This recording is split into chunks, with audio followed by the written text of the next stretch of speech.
The Ballad of Arabella Jagdhof Resort, or How I Paid a Fortune to be Punished. Oh, gather round, my fellow travelers, and let me weave you a tale so tragic, so absurd, so painfully avoidable, that you'll clutch your pearls and weep for the state of hospitality. This is the story of Arabella Jagdhof Resort, a name that now sends shivers down my spine. Act I, the grand deception, or How They Lied to My Face. Picture it, Fuschl am See, a place of supposed beauty, where the lake glistens and the mountains whisper promises of serenity. The website, gorgeous; the photos, deceptive; the reality, a crumbling, musty nightmare wrapped in a 4-star lie. I arrived, heart full of hope, luggage full of cute resort outfits, only to be immediately assaulted by the scent of mildew like a forgotten gym bag left in a damp basement. The lobby, less luxury retreat, more abandoned community center. The staff, oh, they looked at me, not at me, through me, as if I were a ghost interrupting their very important sulking session. Why is this bad? Because when you pay for a 4-star resort, you expect warmth, not the emotional range of a brick wall. A smile costs nothing, yet here, they acted like giving one would bankrupt them. Act I, the Room of Horrors, or How I Slept in a Coffin. My lake view room was a crime against optics. The view, a parking lot, some sad trees, and Ojoya construction site. The window might as well have been a painting of disappointment. The bed, a tragedy. The sheets slid off like they too were trying to escape. The pillows, flat as my hopes. The noise, oh, sweet suffering. The walls were thinner than the hotel's excuses. Every footstep, every cough, every breath from neighboring rooms echoed like a haunted symphony. And the bathroom, oh, the shower was so calcified it looked like a science experiment. The water pressure, a sad drizzle, as if the pipes themselves were ashamed to function. The minibar, empty. Not oh, they restock it, but abandoned like the last survivor of a shipwreck.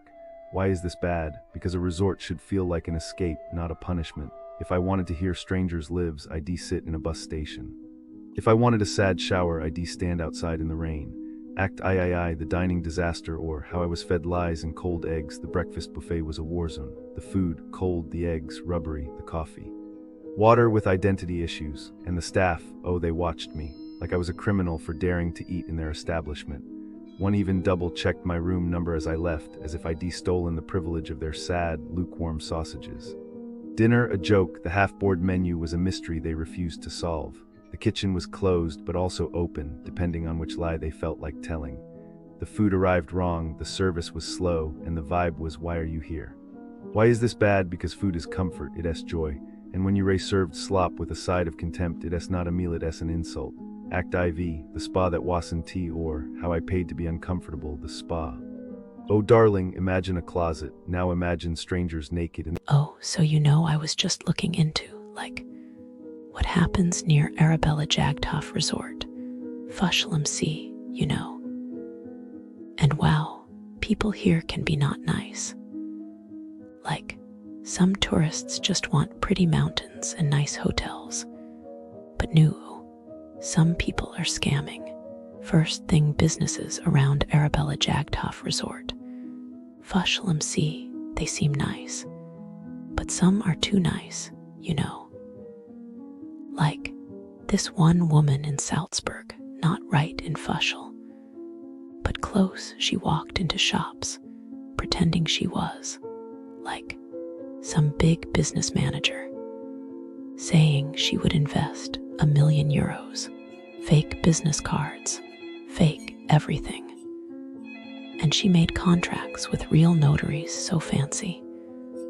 But she ordered luxury cars, a super expensive watch, and just never paid. Can you believe? The shops lost so much money just from her fake promises. I bet after, the shop owners felt so stupid, how did we fall for this? And the woman, well, police caught her, but who knows how many others she tricked. And then oh, this one is so mean near Fuschl, in St. Leonhard. A woman came into a store selling roses. How sweet, right? But no, she distracted this poor old man, 68 years old, and stole his cash, just like that. Who does that? Selling flowers, but really just taking. I bet the man didn't even realize until she was gone. she just walks away with his money, probably laughing.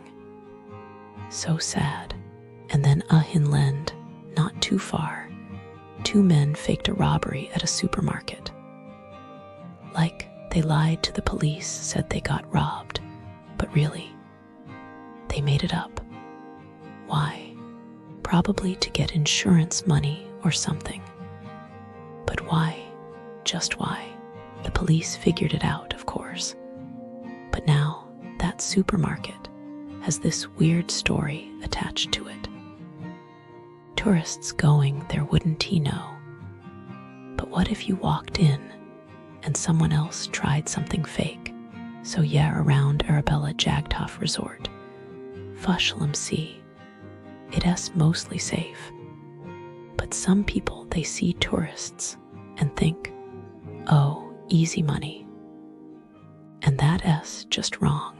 You just want a nice vacation, not to worry about fake investors, flower thieves, or lying shopkeepers. Like, can people just be nice? The reality of businesses near Arabella Jagdhof Resort, Fuschl am See. If you're staying at the Arabella Jagdhof Resort, Fuschl am See, and expecting the surrounding businesses to match its charm, lower your expectations. The area is a masterclass in disappointment, where even simple pleasures like a decent meal or a polite interaction feel like rare miracles. Let's start with the hotels.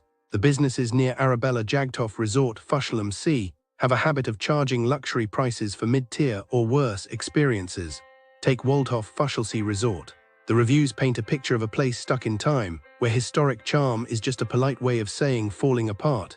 Guests report flooded bathrooms, indifferent management, and a strict hierarchy where houseguests eat first, everyone else can starve. One visitor described their room as a water feature after the plumbing revolted. The staff, some are friendly, but they seem exhausted, as if they've given up on the place long before the guests do. Then there's Rosewood Schloss Fuschl, a 5-star hotel where the stars must have fallen off the rating board. Rotten watermelon served as a special flavor, forgotten coffee orders, and a concierge that ghosts you like a bad Tinder date. One guest found a worm in their burger, bonus protein perhaps. The real mystery is how a hotel this expensive can fail so spectacularly at the basics. Restaurants in the area, a gamble where the house always wins. Taste of India is less taste and more tragedy. Reviews describe dishes so bland they make plain rice seem spicy. The chana masala a sad imitation, the naan stale as yesterday's news. One diner suspected the kitchen just reheats prepackaged meals, because surely no human could mess up dal this badly. Even cafes aren't safe. Café Flora used to be known for good ice cream, but now, confusion reigns. A staff member mixed up gluten and lactose, which is fine if you're not allergic, otherwise it's Russian roulette with dessert. The prices, high enough to make you question if gold flakes were secretly added to your slice of cake. Shopping. Europark Salzburg is a ghost of its former self, stores vanishing, prices inflating, and the vibe shifting from shopping center to discount warehouse. One visitor watched security aggressively check bags, treating customers like suspects rather than guests. And then there's Coquette Weinbar, where a tiny glass of wine costs more than your dignity. The service moves at the speed of a sleepy sloth, and the staff's enthusiasm matches that of someone forced to work on a Sunday. So what's the verdict? The businesses near Arabella Jagdhof Resort, Fuschl am See, suffer from a chronic case of overpromising and underdelivering. High prices, inconsistent